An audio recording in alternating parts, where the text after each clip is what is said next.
Chapter 2. Guru Tattva. Disciple, O teacher. You have commented before that the whole world is our own mind and that mind is Guru. If so, does not the world itself become our Guru? Yes. But it is not exactly as you have understood it to be. It is like this: on account of the Maya, described in the previous chapter, you get at two different conceptions of Guru. The first is Karana, cause, the second is Karya, effect. In this way only when these two states unite can the world exist. Therefore we must know what Karana is and what Karya is. Then Karya means anything that comes through or can be got through experience or consequence. In which manner it comes or what way it is got and the effort we put to, all from the Karana. Swami. Can there be these two states, if there is no world? Do you know in what state the thing called the world exists? No. The world exists in three states. They are hearing, seeing, knowing. There is nothing else besides these. Is there a state called the world beyond hearing, seeing and knowing? No. Therefore, these three states constitute the world. What these three states are to us? Karana or Karya? It is Karya. Then what is the world? It is Karya. Then what do we require to hear, or to see or to know the world? We must have mind. If there is no mind, is it possible to hear or to see or to know anything? Not possible. Therefore, what is the reason for hearing, seeing and knowing all these things? Mind. So the mind is Karana and all the other things are Karya. It is like this: you want urgently 10 rupees. You don't have it with you for the time being. You know your friend has it. If you should get the required amount from him, what should you do? I must ask him. When you asked him, you got it. When you got it, is it Karya or Karana?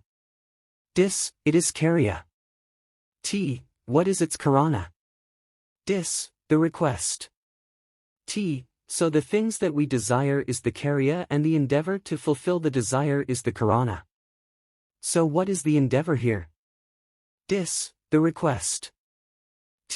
Where did this request come from? From the mind.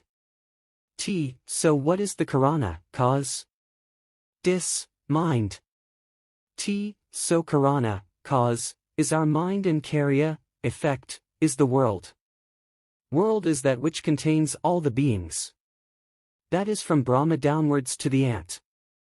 In that case you are already aware of the existence of a person called Brahma. Brahma himself gives you an upadesam, spiritual guidance. If you don't follow up that upadesam, will you get any benefit out of it? No. Suppose an ant gives you an upadesam, if don't follow it up, will you get any benefit? No. Suppose if you do what Brahma asked you to do, what will you get? I will get the benefit. If you do what the ant told you, what will you get? In this case also, I will get the benefit. So, can you differentiate Brahma from an ant? No. It is because, if you do not act, thinking that the upadesh has been given by the great being, the creator Brahma himself, you will not get the benefit. If you act, thinking that the upadesh has been given by a small insignificant being, the ant, still you will not be without the benefit. That is why it is said that there is no difference between Brahma and the ant. But wherefrom do we get the benefit? From our endeavors. From where does the endeavor come? From the mind. If you don't have a mind like that, could you have a Brahma or an ant or even this world? No. So, in order to redeem ourselves from the bonds of this universe, the mind is the supreme guide. That is why it is said that there is no such thing as Guru-Sishya relationship. Our mind is our own Guru. Where can you locate this Guru in you? in my hridaya, heart. T, show me your heart. Dis, here inside my chest near the depression between the two breasts. T, that can never be. You can never call it hridaya. Is not the hridaya the seat of the mind? Dis, yes. T, then, if there is no mind, can there be any being? Dis, no. T, then has an infant born today have mind or not? Dis, yes. T, does it not cry and suck milk? Dis, yes. T, does that baby cry or suck milk when it sleeps? Dis, no. T, why? Dis, then it has no activity. T, why? What is then absent in it? Dis, then there is nothing. T, how can we say that there is nothing? If we say there is nothing in it, does it not become a corpse? Therefore what is there in it? Dis, there is Jiva in it. T, then when Jiva is alone present, can seeing, hearing and knowing be possible? Dis, no. T, can Jiva hear, see or know? Dis, no. T, then for hearing or seeing or knowing what should be present? T, mind. T, if there is no mind, can seeing or hearing or knowing be possible? Dis, not possible. T, then, was mind present during sleep? Dis, yes. But it was under control. T, where was it? Dis, it was kept controlled within it. T, for that, what should be present? Dis, Jiva. T, without Jiva, can there be mind? Dis, no. T, then where from mind comes? Dis, from Jiva. T, then during sleep, mind got absented in Jiva and lost itself. It is like this, supposing a little salt is put into vessel with water, what is it that happens? Dis, the salt gets dissolved and lost in the water. T, in the same way our mind during our sleep gets absorbed in Jiva and becomes nothing but Jivrupa. Then to find out how mind lost itself in Jiva, we have to find out how salt lost itself in water. For this we have to find out where salt has been produced. Now tell me, where has salt been produced? Dis, salt comes from water. T, then what is the original form of salt? Dis, it was in liquid form. T, then, salt has been produced from water, and that is why the original form of salt is liquid. The salt which has come from water when joins water, does not take any new form. In the same way mind has come from Jiva. That mind, when entered Jiva, got absorbed. It has no other state, other than the state of Jiva. That is why during sleep nothing is seen or heard or known.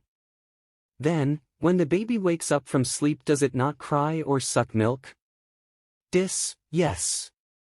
T, then if there is no mind, is it possible to cry or to suck milk? Dis, no. T, it cries and sucks milk. But can it know how milk is produced or where from it was getting it? Dis, not possible. T, what is the reason for that? Dis, because it is incapable. T, it is wrong to say that it is incapable. Because if it is incapable, it cannot cry or suck milk. Therefore where does thinking come from? Dis, from mind. T, what do we require for thinking? Dis, we must have mind. T, even if we have mind, it is not possible to think. Because, has not that baby got mind? When it cries and suck milk, then can it think? Dis, no. T, what is the reason for that? What is it that is generally spoken of as lacking in babies? Dis, we say that babies have no buddhi, intelligence. T, if there is no intelligence, can thinking be possible? Dis, not possible. T, then, what must we have for thinking? Dis, we must have intelligence. T, then it is intelligence that thinks. That intelligence thinks about several subjects. Where are these subjects stored? Dis, in the mind. T, then, the mind is the place where several subjects for thought are stored. Intelligence reaches that place called mind and starts thinking. When you start thinking about a subject, in which direction do your thinking and seeing go? Dis, upwards. T, where from do you think? Dis, in the mind. T, if the mind is located below, namely, below the breasts, why should thinking go upwards? Should we not search for it in the depression between the breasts? Dis, yes. We should have searched for it in the depression in the chest. T, do we do that? Dis, no. T, supposing you placed a thing in the northern room of the house we see here, and in order to take it back, if you make a search in the southern room, can you get it back? Dis, no. T, what is the reason? Dis, because it was not searched where it was placed. T, so instead of at the proper place, if you search elsewhere, will you get at the required thing? Dis, no. T, in the same way, where is the seat of thinking in us? Dis, in the mind. T, therefore, the subjects for our thoughts have been placed in mind. That is why it is said that the place of mind is in Brahmadhyam. Bru are the two eyebrows. The middle place between the two eyebrows is called Brahmadhyam. That is the place of mind, that place is called Hridaya. If Hridaya should be in the depression in the chest as pointed out by you, is there any contrivance for opening or closing it? Dis, no. T, if there is no Hridaya, can we have light or sight? Dis, no. T, then where does light come from? Dis, from Hridaya. T, have you seen a blind man? Dis, yes. T, can a blind man see anything or have light? Dis, there is no light and he cannot see anything. T, why? Are his eyes blind or his Hridaya blind? Dis, his eyes are blind. T, if Hridaya is in the place you mentioned, is there any light or sight from there? Dis, no. T, why? Dis, because the eyes are blind. T, are your eyes blind now? Dis, no. T, have you no light now? Can't you see these things? Dis, I have light and I can see. T, then, when you close your eyes, is there light in your eyes and can you see anything? Dis, no. T, why is that? Dis, because the eyes are closed. T, what happens if the eyes are closed? Dis, it results in darkness. T, why? Did you close your eyes or close your Hridaya? Dis, I closed my eyes. T, if as you said that Hridaya was in the depression in the chest, why has it become impossible to have no light there? And why has it become impossible to see from there? Dis, because the eyes have been closed. T, supposing you open your eyes? Dis, light comes. T, from where does that light come? Dis, from upwards. T, then in whatever way we may consider, we find that light comes from above only and never from below. Besides, what happens to us at night? Dis, darkness results. T, during daytime what happens? Dis, light results. T, from where does light come? Dis, from Akasa. T, is Akasa above or below? Dis, above. T, therefore, in whatever way we may consider, light comes from above and not from below. Besides, when a lamp is lighted, from which side of the lamp does light come? Dis, from above. T, what is that is required to get light from that? Dis, we require Agni, fire. T, if there is no Agni will there be light? Dis, no. T, then, where from does light originate? Dis, from Agni. T, if there is no light, can we say there shall be no Agni? Dis, no. T, then, even if there is no light, there will be Agni. If there is no Agni there will be no light. Therefore, light comes from Agni. Is that Agni in us or not? Dis, yes. We have. T. Where is Agni in us? Dis. Agni is in our belly. T. What is the use of Agni in our belly? Dis. It digests whatever we have eaten. T. Then is there any person in this world whose food has been completely digested so far? Dis. Yes. T. Never. Because, whatever we take as food are chewed and masticated in the mouth just as spices are ground on the grindstone, and are swallowed only to be evacuated in the form we have chewed and masticated. The stools do not look as though they are digested. Besides, if we have swallowed any solid portion of our foodstuff unmasticated, in what form is it evacuated? Dis. In the same form they are evacuated. T. Why so? Is there no Agni in the belly? Should the substances thrown into that Agni be digested? Besides, if any substance is thrown into Agni, does it not get charred? Instead of that, is it not evacuated in the same condition it was swallowed? Dis. Yes. T. Why is that so? Supposing we prepare a pit of Agni and threw many things in it, what will happen to them? Dis. They get burnt and destroyed. T. What happens when they are destroyed?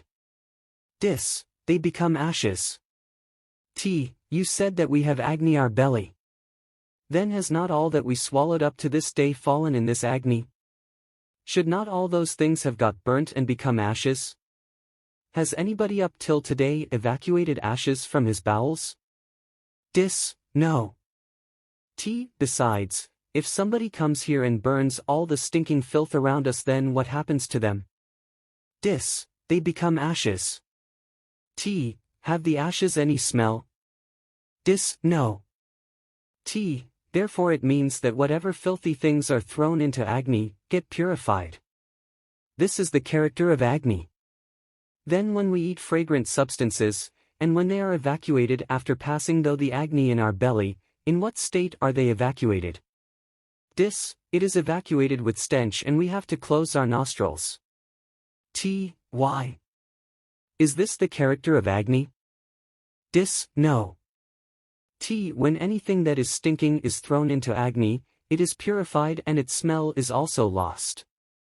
Besides, when we put into Agni in our belly, things that are pure and fragrant, they get evacuated in the dirtiest condition. Therefore there is no Agni in our belly. Besides, when we evacuate, do we not see worms in our stool? Dis. Yes, we see. T. Then, if there is Agni in our belly, can there be worms? Can worms come out of Agni? Dis. No. T. Besides, it is not possible for the beings of this world to live without food. We prepare manure for our trees and plants. We dig a pit and throw rubbish into it. If they remain as rubbish, can they become manure? Dis. No. T. When this pit is closed and allowed to remain like that for some days, then the rubbish get putrefied and ultimately becomes manure. They are taken out and used as manure for trees and plants. In the same way for us also, to enable us to live, we require food as manure. We make use of our belly as the manure pit. In our manure pit we keep several things. They also get putrefied. If they do not get putrefied, it is called indigestion. Indigestion means want of digestion, digestion means getting putrefied. In that way, if the substances we eat do not get putrefied, we get many diseases. Therefore, as said before, our belly is a manure pit. Besides, when we take out the manure intended for the trees and plants, we see various worms and insects. How were they created? Did we put them inside it? Dis. No. T. Then, from the manure pit a vapor is created due to heat, and this vapor is called swetham, sweat. This sweat is suklam, semen. This suklam had its origin in Agni. So there was heat in the pit. That is why suklam is described as Agniswarapam. This suklam is Brahma. Shrishti is through Brahma. If Brahma is absent, there is no Shrishti. That is why it is described as Brahmandakadaham Swetajyothbhavam. That is, the world we see has been created out of sweat. It is like this. The sweat that is produced in the pit mixes with the kara, the juice, of the substances put in it, that kara is blood. That blood is called sranatham. And this sranatham, the blood, and sweta, the semen, when get mixed, vayu involves in it and thus jiva is produced. This is how jivas like the germs and insects are created. In the same way germs and insects are also created in our manure pit, namely, our belly. Therefore it is clear from the above that there is no agni in our belly. Besides, does not the vegetation in the world gets dried up? Dis, yes. T, what is the reason for that? Dis, sunshine. T, from where does sunshine come? Dis, from the sun. T, where is the sun? Dis, he is in the akasa. T, where is akasa? Dis, it is above. T, in which part of the world? Dis, at a great height and distance. T, therefore the sun which is at a great height and distance from the earth is shedding its rays all over uniformly. Is not the sunshine from this distant sun able to dry up the vegetation on the earth? In the same way, there is sun in us also. That sun is called prana. That sun, the agni, is in our brahmadya. Prana's rays are spread all over our body just as the sun's rays are spread all over the world. Just as the sun's rays dry up the vegetation on the earth, the sun in our brahmadya is able to purify the substance in our manure pit, the belly, and evacuate the unwanted things. Therefore the sun which is prana which is agni is in our brahmadya. It is that place that is called hridaya. Not only that, hridaya is in akasa. Do you know where akasa is? Dis, akasa is up above our head. T, that cannot be the akasa. If that is the akasa, hridaya must also be there. If the hridaya is elsewhere, can there be prakasa in us? Dis, no. T, if the hridaya is in the chest, even the dead body must have a glow, because its hridaya and akasa are still there. But why does it not have this glow? Dis, because the body is dead. T, what was it that the body lost by death? Dis, jiva, the life. T, if you don't have jiva, is there any prakasa? Dis, no. T, so, what was this prakasa? Dis, jiva. T, when life, the jiva within us, gets destroyed from within, the prakasa, the glow of life, is then extinguished. So, wherefrom was the prakasa shining? Dis, from within us. T, which part of us? Dis, the upper part of us. T, therefore akasa is in the upper regions in us. But this akasa which is extremely bright, cannot be seen. Now say, from where do we have prakasa? Dis, in the skies above from the sun. T, it is not so, when a man is dead there were the external skies and the so-called Sunday. But that dead body was without any glow of life, in other words, without any prakasa. Even in the case of a person sleeping in the midday, does the so-called sun kindle any glow in him? Dis, no. T, why is it so? Where are the skies and the sun you mentioned? Why does he not have prakasa? Dis, because he is sleeping. T, when does he begin to have prakasa? Dis, when he wakes up. T, then from where does he get it? Dis, from within his own self. T, from which part of his self? Dis, from the akasa in him. T, what is this akasa? Dis, the upper region of each individual. T, what is that? Dis, siras, head. T, so wherefrom do we get the most of our prakasa? Dis, from the head. T, so, what is our upper region? Dis, head. T, not only that. It is said that the real akasa is invisible. Then if what you described as akasa is this, see, is it not visible? Dis, yes. T, so, can we say that akasa is invisible? Dis, no. T, then the thing. that we cannot see is our own head. It is like this. By looking into a mirror we can see only the face. By arranging a number of mirrors on all sides and standing topsy-turvy, we cannot see the whole of the cirrus, the topmost portion of the head, at one time. That is why it is said that akasa cannot be seen. That is every one's cirrus. Besides, it is from this akasa that sound originates. It is from this akasa that we hear sound also. If the sound originates from the skies pointed out by you, can you hear my voice if I keep quiet? No. So, from where does the sound come? From our own head. If you do not have a head, can you have sound? No. So, this is the reason why it is said that sound originates from akasa. That akasa is cirrus. From cirrus sound originates. Besides, what should we have to hear sound? There must be a head. That is why it is said that the sound is originated and also heard from akasa. Then if we don't have the head, we cannot produce sound or receive sound.